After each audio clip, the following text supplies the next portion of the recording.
నమస్తే, నేను మీ నగేష్. రఘురామ కృష్ణమరాజు ఈయన పేరు తెలుగు రాష్ట్రాల ప్రజలకు మళ్ళీ పరిచయం చేయాల్సిన అవసరం లేని నాయకుడు. 2019లో ఈయన వైఎస్ఆర్ కాంగ్రెస్ పార్టీ నుంచి ఎంపీగా గెలుపొందారు. గెలుపొందిన ఏడాది కాలానికి ఆయన వైఎస్ఆర్ కాంగ్రెస్ పార్టీ మీద, ప్రత్యేకించి ఆ పార్టీ అధ్యక్షుడు ముఖ్యమంత్రి జగన్మోహన్ రెడ్డి గారి మీద తిరుగుబాటు చేశారు. ఇక ఈ 4 సంవత్సరాలు అంటే 2024 ఎన్నికల దాకా ఆయన వైఎస్ఆర్ కాంగ్రెస్ పార్టీ మీద, ప్రత్యేకించి అప్పటి ముఖ్యమంత్రి జగన్మోహన్ రెడ్డి గారి మీద తీవ్రమైన స్థాయిలో విరుచుకుపడుతూ వచ్చారు. ఒక రకంగా ఆయన పార్లమెంటు నియోజకవర్గం పరిధిలోకి అడుగు కూడా పెట్టలేని పరిస్థితిని ఎదుర్కొన్నారు. సో అప్పట్లో ఆయన మీద నమోదైన కేసుతో సిఐడి పోలీసులు ఆయన అరెస్టు చేయడం, ఆయన విచారణ సందర్భంగా అప్పట్లో సిఐడి చీఫ్గా పనిచేసిన సునీల్ కుమార్ తనను సిఐడి ఆఫీస్లో విచారణకని పిలిపించి తన మీద హత్యాయత్నం చేశారు. విచారణ పేరుతో తనను చంపేందుకు కూడా కుట్ర చేశారు. ఆ సమయంలో ఒక వ్యక్తి, అతనితో పాటు ఒక 3 వ్యక్తులు కలిసి తన ఛాతీ మీద కూర్చొని తనను కొట్టి తను తీవ్రంగా వేధించారు. అరికాళ్ళ మీద కూడా లాఠీలతో కొట్టి తీవ్రంగా గాయపరిచారని చెప్పేసి ఆయన కేసు పెట్టడం, పోలీసుల మీద కేసు పెట్టేప్పటికి కూడా అప్పట్లో స్పందించలేదు. ఇప్పుడు 7 నెలల క్రితం కూటమి ప్రభుత్వం అధికారంలోకి వచ్చింది. ఆయన కూటమి నుంచే శాసనసభ్యుడిగా ఎన్నిక కావడం, ఆ తర్వాత శాసనసభ డిప్యూటీ స్పీకర్గా కూడా ఎన్నికయ్యారు. సో కూటమి ప్రభుత్వం అధికారంలోకి వస్తూనే వైఎస్ఆర్ కాంగ్రెస్ పార్టీ ప్రభుత్వ హయాంలో తన మీద జరిగిన హత్యాయత్నానికి కానీ, లేదు కస్టోడియల్ వైలెన్స్ అంటే కస్టడీలోకి తీసుకొని తనను వేధించారనే ఆరోపణల మీద కానీ ఆయన గుంటూరు పోలీసులకు ఫిర్యాదు చేయడం, వాళ్ళు కేసు నమోదు చేయడం, ప్రభుత్వం ఈ కేసు దర్యాప్తుకు ఇప్పుడు ప్రకాశం జిల్లాగా ఎస్పీగా పనిచేస్తున్న వ్యక్తికి ఈ కేసును అప్పగించడం జరిగిపోయాయి. సో ఈ కేసు దర్యాప్తు జరుగుతూ ఉంది. ఈ దర్యాప్తులో భాగంగా ప్రకాశం జిల్లా ఎస్పీ ఇటీవల గుడివాడ తెలుగుదేశం పార్టీకి చెందిన తులసి బాబు అనే వ్యక్తిని నోటీస్ ఇచ్చి విచారణకు పిలిపించి అరెస్ట్ చేశారు. ఈ తులసి బాబు ఎవరంటే గుడివాడ తెలుగుదేశం పార్టీ ఎమ్మెల్యే వెనిగండ్ల రాముకు అత్యంత సన్నిహితుడు, అతని భార్యకు దగ్గరి బంధువు కూడా అవుతారని చెప్పేసి ప్రచారం జరుగుతోంది.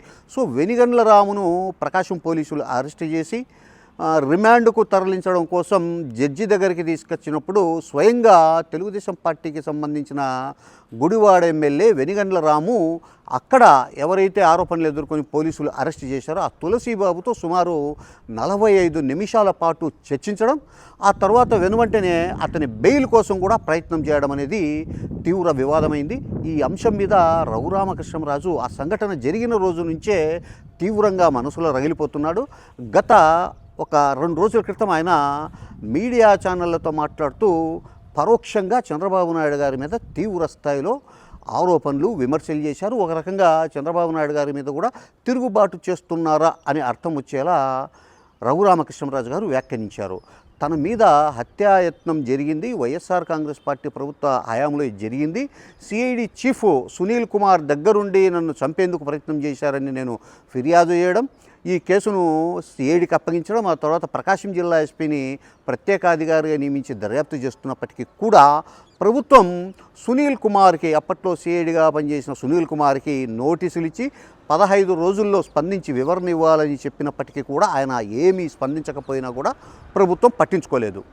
తులసీబాబును అరెస్టు చేసి ప్రకాశం జిల్లా ఎస్పీ దగ్గర విచారణకు హాజరైన సందర్భంగా ఆయన మంది మార్బలంతో కారులు వేసుకొని ఆ ప్రకాశం జిల్లా ఎస్పీ కార్యాలయం ఆవరణంకి వచ్చి ప్రకాశం జిల్లా ఎస్పీ కార్యాలయం ఆవరణలో లోపలికి దూసుకొని పోవడానికి ప్రయత్నం చేయడం, వాళ్ళ అనుచరులు పోలీసుల మీద తిరుగుబాటు చేయడం, ఇదే సందర్భంలో తనను కూడా ఉద్దేశించి కొన్ని వ్యాఖ్యలు చేయడం, దాని మీద కూడా కేసు నమోదు కావడం, ఇంత జరిగినా కూడా సునీల్ కుమార్ ఐపీఎస్ను ఒక అదృశ్య శక్తి రక్షిస్తూ ఉంది, తులసీబాబును రక్షిస్తూ ఉంది. కేవలం ఒక ఎమ్మెల్యే వెనిగండ్ల రాము అనుకుంటే ఈ కేసుకు సంబంధించి వారిద్దరిని రక్షించే పరిస్థితి లేదు. దీని వెనుక చంద్రబాబు నాయుడు గారైనా ఉండాలి, లేదు లోకేష్ బాబు గారైనా ఉండాలి అని అర్థం వచ్చేటట్లు మాట్లాడారంటే డైరెక్ట్గా వాళ్ళిద్దరి పేర్లు చెప్పలేదు. కానీ గత ప్రభుత్వంలో నాకు ఇదే అన్యాయం జరిగింది, ఈ ప్రభుత్వంలో కూడా ఇదే అన్యాయం జరుగుతుంది, ప్రజలు నన్ను మగాడు కాదు అని అనుకుంటున్నారు అని చెప్పి రఘురామకృష్ణమరాజు గారు తీవ్రమైన ఆవేదన వ్యక్తం చేశారు. సో ఈ వ్యవహారాలన్నీ పరిశీలిస్తే రఘురామకృష్ణమరాజు గారు ఒక పెక్యులర్ లీడర్, ఆయన ఎప్పుడు ఎలా ఉంటారో, ఎవరి మీద తిరుగుబాటు చేస్తారో, ఎవరిని భుజానికి ఎక్కించుకుంటారో చెప్పలేని పరిస్థితుల్లో ఉండే ఒక నాయకుడు. ఇప్పుడు ఈ వ్యవహారానికి సంబంధించి తనకు సొంతంగా తనకే అన్యాయం జరుగుతుంటే తన సొంత ప్రభుత్వం సునీల్ కుమార్ను సస్పెండ్ చేయడం లేదు, అలాగే తులసీబాబును కాపాడే ప్రయత్నం జరుగుతోంది. దీని వెనక ఎవరున్నారో బయటికి రావాలా, నాకు న్యాయం చేయండి అని ఒక డిప్యూటీ స్పీకర్గా ఉన్న నేనే అడుక్కునే పరిస్థితి వస్తే ఇక ఇంతకు మించి నాకు అవమానం లేదు. గత ప్రభుత్వంలో కంటే ఇప్పుడు జరుగుతున్న అవమానం చాలా పెద్దది అని చెప్పేసి రఘురామకృష్ణరాజు గారు తీవ్ర స్థాయిలో డైరెక్ట్గానే ఒక రకంగా ముఖ్యమంత్రి చంద్రబాబు నాయుడు గారి మీద ఫైట్కు, అంటే యుద్ధానికి సిద్ధమైన వాతావరణం మనకు కనపడిస్తుంది. అయితే ఈ రఘురామకృష్ణరాజు గారి వ్యాఖ్యల తరువాత ముఖ్యమంత్రి గారు ఈ వ్యవహారానికి సంబంధించి స్పందించే ఆలోచన చేసినప్పటికీ వెనక్కి తగ్గారు. అంటే దీని వెనుక బలమైన వ్యక్తులు ఉండబట్టే ప్రభుత్వం కూడా రఘురామకృష్ణరాజు గారి వ్యవహారాన్ని డైరెక్ట్గా పట్టించుకోవడం లేదు. ఆయనకు సంబంధించిన కొంతమంది సపోర్టర్స్ను రంగంలోకి దించి ఆయన్ను బుజ్జగించే ఒక ప్రయత్నం అయితే జరుగుతోందని చెప్పేసి మనకు తెలుస్తోంది. అయితే రఘురామకృష్ణరాజు గారి వ్యవహార శైలి తెలిసిన వారెవరు కూడా ఇలాంటి బుజ్జగింపులకు ఆయన లొంగడు. ఆయన ఏదన్నా చెప్పదలుచుకోండేది డైరెక్ట్గానే చెప్తాడు. చంద్రబాబు నాయుడు గారు కాస్త టైం తీసుకొని ఒక వారం 10 రోజుల లోపల ఈ తులసీబాబు వ్యవహారం కానీ, లేకపోతే సునీల్ కుమార్ను సస్పెండ్ చేయడం కానీ చేయకపోతే ఈ ప్రభుత్వం మీద కూడా ఆయన తిరుగుబాటు చేసే అవకాశం ఉందని చెప్పేసి స్పష్టంగా చెబుతూ ఉన్నారు. ముఖ్యంగా ఆయన అనుమానం వచ్చేసి లోకేష్ బాబు గారి మీద. లోకేష్ బాబు గారి వెనక ఉండి ఈ వ్యవహారాన్ని నడిపిస్తున్నారు. సునీల్ కుమార్ గారు గతంలో వైఎస్ఆర్ కాంగ్రెస్ పార్టీ అధికారంలో ఉన్నప్పుడు అనేక కీలక శాఖలకు అధికారిగా పనిచేసినప్పుడు కోట్లాది రూపాయలు సంపాదించాడు.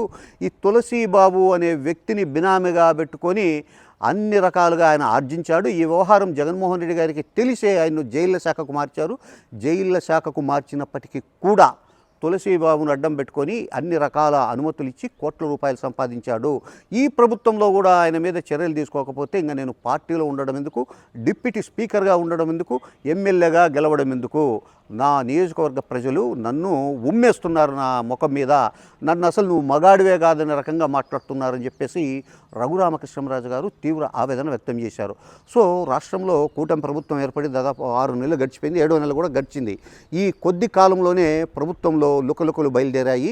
ఇప్పుడు రఘురామకృష్ణరాజు గారు ఈ కూటమి ప్రభుత్వ పాలనా వైఫల్యం, అంటే ఒక డిప్యూటీ స్పీకర్కే ఇంత అన్యాయం జరుగుతుంటే ఇంకా ప్రజలకి ఏం న్యాయం చేస్తారు, అసలు ఈ ప్రభుత్వం ఎవరి కంట్రోల్లో నడుస్తుందో తెలియడం లేదని చెప్పేసి డైరెక్ట్గా ఆరోపణలు చేయడం అనేది పెద్ద చర్చనీయాంశంగా అయింది.